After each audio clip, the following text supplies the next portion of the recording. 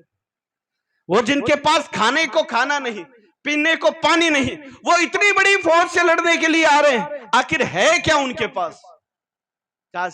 جاسوسی کرنے کے لیے گئے تو وہ واپس آئے، قوم والوں سے کہا کہ سنو، میں تمہیں کہتا ہوں کہ اس قوم ان دیوانوں سے تم لڑنا مت، ان عاشقوں سے تم لڑائی مت کرنا، ان دیوانوں سے الجھنا مت۔ کہا کہ کیوں بھئی، کوئی بڑی طاقت ہے ان کے پاس، کوئی بڑی فوج لے کر کے آ رہے ہیں، کوئی بڑا ہتھیار انہوں نے ایجاد کر لیا؟ کہا نہ ان کے پاس بڑا ہتھیار ہے، نہ ان کے پاس کوئی بڑی طاقت ہے، نہ ان کے پاس کوئی بڑی فوج ہے۔ اگر ان کے پاس کوئی ہے تو سب کچھ ان کا محمد مصطفیٰ ہے، سب کچھ ان کا نبی ہے۔ اور میں نے اپنی آنکھوں سے دیکھا کہ وہ اپنے نبی سے اس قدر محبت کرتے ہیں، یوں ٹوٹ کر کے محبت کرتے ہیں کہ ان کا نبی اگر وضو کرتا ہے تو ان کو یہ تک گوارا نہیں ہوتا کہ ان کے جسم سے لگا ہوا پانی زمین پر گر جائے۔ وہ اپنے ہاتھوں پر، اپنے چہروں پر اس نبی کے جسم سے لگا ہوا پانی کو لگا لیتے ہیں۔ کیا وہ توحید والے نہیں تھے؟ کیا ان کے پاس ایمان نہیں تھا؟ کیا وہ مومن نہیں تھے؟ مجھے بتاؤ قرآن کی کس آیت سے ثابت ہے کہ جو ہے وضو کا پانی نیچے گرے تو سر پہ مل لیا جائے؟ اور ایک نبی پر فرض ہوتا ہے جب شریعت کے خلاف کام ہو تو وہ علل اعلان کہے۔ نبی نے ٹوکا نہیں۔ کہتے ہیں کہ اگر وہ نبی اپنا لعاب مبارک جس کو ہم اپنی زبان میں اپنے لیے جب بولتے ہیں تھوک بولتے ہیں، تھوک، کہا وہ نبی جب اپنا لعاب مبارک باہر نکالتا ہے، کہا ان کو یہ تک گوارا نہیں ہوتا کہ وہ لعاب بھی زمین تک پہنچے، اسے بھی اپنے ہتھیلی پہ لے کر کے چہرے پہ مل لیا کرتے ہیں۔ ایسی محبت ہے تمہیں؟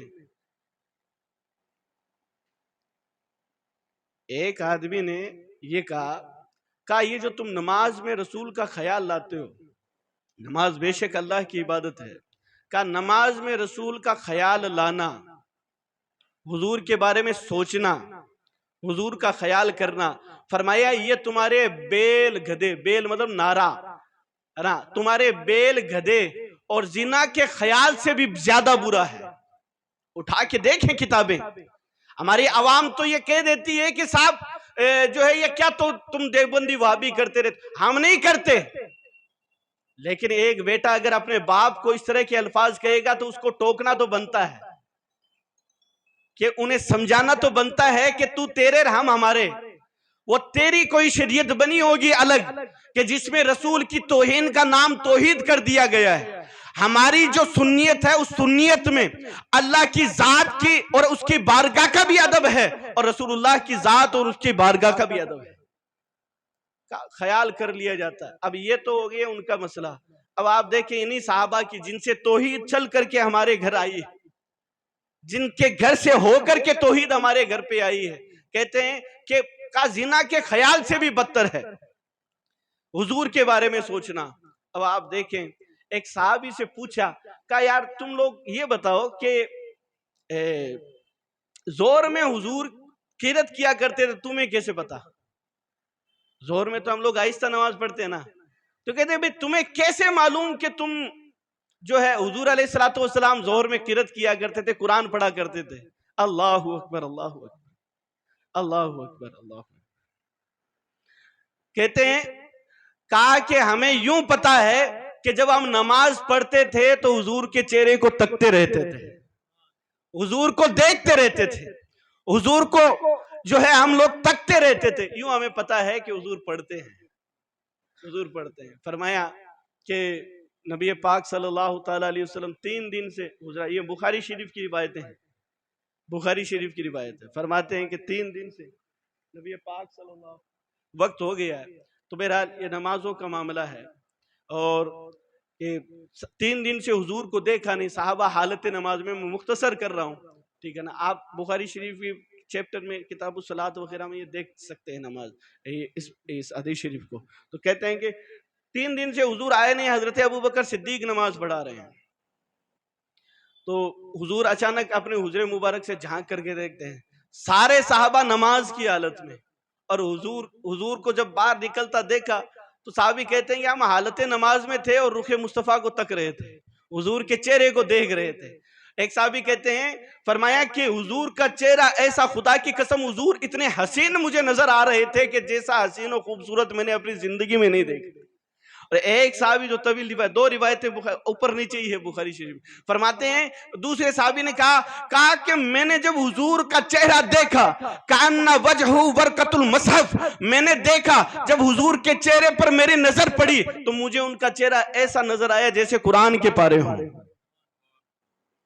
حضور نے فرمایا کہ بھی اپنی نماز مکمل کرو، نماز مکمل کرو، تو وہ نماز مکمل کی گئی۔ لمبی حدیث شریف ہے، میرا کہنے کا مقصد یہ ہے کہ مجھے یہ بتائیں کہ حضور کو تو کہنا یہ چاہیے تھا کہ تمہاری نماز فاسد ہو گئی، چلو دوبارہ پڑھو۔ ایک نبی پر لازم و فرض ہے کہ ٹوکے، کہ غلط کام ہو رہا اس کو ٹوکے۔ حضور نے فرمایا نماز مکمل کرو۔ اس سے حضور معاذ اللہ خدا نہیں بنتے، نہیں، حضور کا مقام پتہ چلتا ہے کہ ان کے رب نے انہیں کیا مقام عطا فرمایا ہے۔ جن نادانوں کو لگتا ہی یہ ہو کہ حضور کی عزت بیان کرنے سے معاذ اللہ ثم معاذ اللہ کی عزت گھٹ جاتی ہے، بے وقوفوں، یہ عزتیں اللہ نے ہی انہیں عطا فرمائی ہے، یہ اللہ نے ہی انہیں عطا فرمائی ہے۔ صحابہ بیٹھے ہوئے ہیں، مجلس جلسہ کر رہے ہیں، وہ ترمذی شریف کی روایت ہے، کہا ایک صحابی نے کہا اللہ نے حضرت ابراہیم کو خلیل بنایا ہے، دوسرے صحابی نے کہا اللہ نے حضرت موسیٰ کو حضرت کلیم بنایا ہے، کلام کرنے والا۔ نبی پاک صلی اللہ تعالیٰ علیہ وسلم تشریف لائے، کس بات کا جلسہ، کیا باتیں کر رہے ہو، کیا بات ہو رہی ہے؟ کہا یا رسول اللہ ہم انبیاء کا تذکرہ کر رہے ہیں، ہم بتا رہے ہیں کہ اللہ نے حضرت ابراہیم کو جو ہے اپنا خلیل بنایا ہے، حضرت عیسیٰ کو کلمہ بنایا ہے، اور حضرت موسیٰ کو اپنا کلیم بنایا ہے۔ مصطفیٰ مسکرائے، مسکرا کر کے کہا کہ ہاں میرے صحابہ، بے شک بے شک بے شک حق ہے کہ اللہ نے حضرت ابراہیم کو خلیل، حضرت موسیٰ کو کلیم، حضرت عیسیٰ کو اپنا کلمہ بنایا ہے۔ وہ حضرت خلیل اللہ ہے، وہ حضرت کلیم اللہ ہے، وہ حضرت کلیمت اللہ ہے، اور مجھے رب نے حبیب اللہ بنایا ہے۔ ارے یہ مقام مصطفیٰ کو اللہ نے عطا فرمائے ہیں، بے وقوفوں۔ صحابہ بات کر رہے ہیں کہ حضرت موسیٰ کو اللہ نے اپنے کلام سے نوازا ہے، اللہ نے اپنے کلام سے نوازا۔ حضور نے فرمایا بے شک اللہ نے حضرت موسیٰ کو اپنے کلام سے نوازا کہ حضرت موسیٰ بات فرمایا کرتے، کلام بات کیا کرتے تھے اللہ کی بارگاہ سے۔ نبی پاک صلی اللہ علیہ وسلم نے فرمایا اللہ نے حضرت موسیٰ کو اپنے کلام کے لیے چن لیا اور مجھ محمد الرسول اللہ کو اپنے دیدار کے لیے چن لیا ہے۔ سمجھو تو صحیح، یہ ساری باتیں تو بتائی اسی لیے جا رہی ہیں۔ ذرا سوچو کہ وہ یہودی، مدینے کے یہودی، ان سے کیا مسئلہ تھا؟ وہ تو خدا کو بھی ایک مانتے تھے، بات صرف اتنی تھی کہ محمد مصطفیٰ صلی اللہ تعالیٰ علیہ وسلم، اے محمد ہم خدا کو ایک مانتے ہیں، ہم خدا کی کتابوں پر ایمان رکھتے ہیں، لیکن تجھ پر ایمان نہیں لے کے آئیں گے۔ اب تک جتنے نبی آئے وہ اسحاقی نبی آئے تھے، تم اسماعیلی نبی ہو ہی نہیں سکتے۔ جھگڑا تو یہی تو تھا، اور اللہ نے ان کے ایمان کو بھی جو ہے اپنی بارگاہ سے پھینک دیا واپس، کہ تم میری کتابوں کو مانتے ہو، تم میری شان کی عظمت کا اقرار کرتے ہو، لیکن میری محمد مصطفیٰ کی شان کو نہیں مانتے، میں تمہارا ایمان بھی قبول نہیں کرتا ہوں۔ سوچے تو صحیح، ایک بے وقوف آدمی جس کو انجینئر کہتے ہیں، وہ بے وقوف ابھی کہہ رہے ہیں کہ بھئی ایسی زبان کیوں استعمال، ذرا اس کی زبان دیکھیں، وہ توحید کے نام پر کیا بولتا ہے۔ وہ اپنے جو ہے لیکچر میں یہ بات کہتا ہے کہ کوئی نبی اللہ کے حکم کے بغیر اپنا پیشاب بھی نہیں روک سکتا۔ اس کو توحید بیان کرنا کہتے ہیں، اسے توحید بیان کرنا کہتے ہیں، جس کو رب نے عزت والا بنایا ہے۔ تم اس طرح سے ان کے بارے میں بات کرتے رہے بے وقوفوں، خدا تمہارے ایسے ایمان کو کبھی قبول نہیں کرے گا کہ جس ایمان میں تم اللہ کی شان کا تو اعتراف کرتے ہو، لیکن اسی اللہ نے جس نبیوں کو عظمت اور عزت والا بنایا اس کی عزت کا اقرار دھجیاں اڑاتے ہو۔ نہ تمہارے بے عزت کرنے سے کوئی ذلیل ہونے والا نہیں ہے۔ اس لیے ہم کہتے ہیں کہ جب تک کسی کے دل میں نبی کی عظمت نہ ہو، اس کی نماز نماز نہیں ہے، اس کا روزہ روزہ نہیں ہے، اس کی اذان اذان نہیں ہے۔ جب تک تم اللہ کی عظمت کا اقرار کرتے ہو اور حضور کی رسالت کا انکار کرتے ہو، ان کی بارگاہ میں گستاخی کرتے رہو گے، یاد رکھیں۔ اور ایسا ہی انہوں نے اپنے عوام کو بنا دیا ہے، ان کو دماغوں میں یہ بات ڈال دی گئی ہے کہ تم حضور کے بارے میں کچھ بھی بول سکتے ہو، کچھ بھی کہہ سکتے ہو، تم جتنا چھوٹا بولو گے۔ نام کیا دیتے کہا، اس سے نا یہ جو لوگ شرک کر دیتے ہیں نا حضور کے بارے میں، تاکہ وہ ان کو ہلکا سمجھے، وہ جان بوجھ کر کے ایسے چھوٹے لفظ بولتے ہیں حضور کے بارے میں۔ نہیں میرے دوستوں اور بزرگوں، یاد رکھیں یہ ایمان نہیں ہے۔ ایمان محمد مصطفیٰ کی بارگاہ کا ادب بھی ہے، ایمان حضور علیہ السلام کے بارگاہ کا خیال رکھنا بھی ہے، حضور کا ادب بھی ہے۔ آخری روایت بیان کر کے میں اپنی بات مکمل کر دیتا ہوں۔ مجھے یہ بتائیں کہ ان صحابہ جہاں سے توحید چل کے آئی ہے، حضور کے ایک خادم تھے جن کی ڈیوٹی تھی کہ حضور جس سواری پہ سوار ہونا اس کے اوپر وہ زین لگاتے تھے، زین بولتے نا اپنے، ہے نا، زین لگاتے تھے ایسے تاکہ حضور آرام سے بیٹھ جائے، گدی لگاتے تھے اس پر آرام سے بیٹھ جائیں۔ ان کی ڈیوٹی تھی، وہ روزانہ وہ زین لگاتے تھے حضور علیہ السلام کے پاکیزہ جانور پر۔ تو کہا وہ اٹھ کر کے روزانہ بیٹھتے تھے حضور علیہ السلام۔ ایک دن انہوں نے نہیں لگائی، کسی دوسرے نے لگائی، تو حضور علیہ السلام نے دیکھ کے فرمایا، بولا یہ تم نے کیوں نہیں لگائی؟ ذرا سننا۔ یاد رکھیں کہ ایمان حضور کی بارگاہ کا ادب بھی ہے۔ صحابہ سے بڑھ کر کے تمہارا ایمان نہیں ہو سکتا، انہوں نے کبھی یہ نہیں کہا۔ صحابہ کے تو درس یہ ملتا تھا کہ وہ جب حضور کی بارگاہ میں بیٹھتے تھے، حضور کو دیکھ کر کے کہتے تھے فدا کا ابی و امی یا رسول اللہ، یا رسول اللہ میرا گھر بار آپ پر قربان ہو جائے۔ اس کو تو یہ بھی تو توحید والے تھے، ان کے پاس بھی تو ایمان ہی تھا۔ کہا یا رسول اللہ میں نے نہیں لگائی۔ کہا کیوں نہیں لگائی؟ ذرا سننا کہ یا رسول اللہ آج میں پاکی کی حالت میں نہیں تھا، پاکی کی حالت میں۔ ارے جن صحابہ کو یہ گوارا نہ ہو کہ رسول کی بستر کو وہ ناپاکی کی حالت میں چھو سکے، ان کا ادب دیکھ۔ مجھے بتائیں قرآن کی کس آیت سے یہ ثابت ہے کہ ناپاک آدمی حضور کے بستر کو نہ چھوئے؟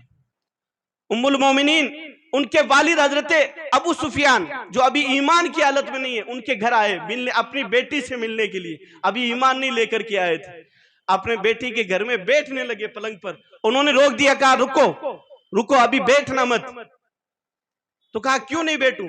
انہوں نے لے کے بستر سمیٹ دیے۔ کہا یہ کیا مسئلہ ہوا؟ کوئی مہمان آتا تو گھر میں چادر بچھاتے ہیں، اچھی جگہ اسے بٹھاتے ہیں، اور بیٹی میں دیکھ رہا ہوں کہ تم بستر ہٹا رہی ہو اور کہتی ہے کہ اب بیٹھ جاؤ، یہ مجھے ذلیل کر رہی ہو۔ اللہ اکبر، ام المومنین کا ایمان افروز جواب سنی ہے۔ کہنے بات وہ نہیں ہے، یہ بستر رسول اللہ کا بستر ہے۔ اور ابو جی آپ اپنے گھر کے ابو جی ہیں، ابو جی ابھی آپ اپنے گھر کے ابو جی ہیں، رسول اللہ کے بستر پر کوئی ناپاک آدمی نہیں بیٹھ سکتا ہے۔ ذرا سوچیں، اس کو بھی تو توحید کہتے ہیں۔ نوجوانوں، میں نے کل بھی کہا تھا اور آج بھی ببانگے دوہل کہتا ہوں،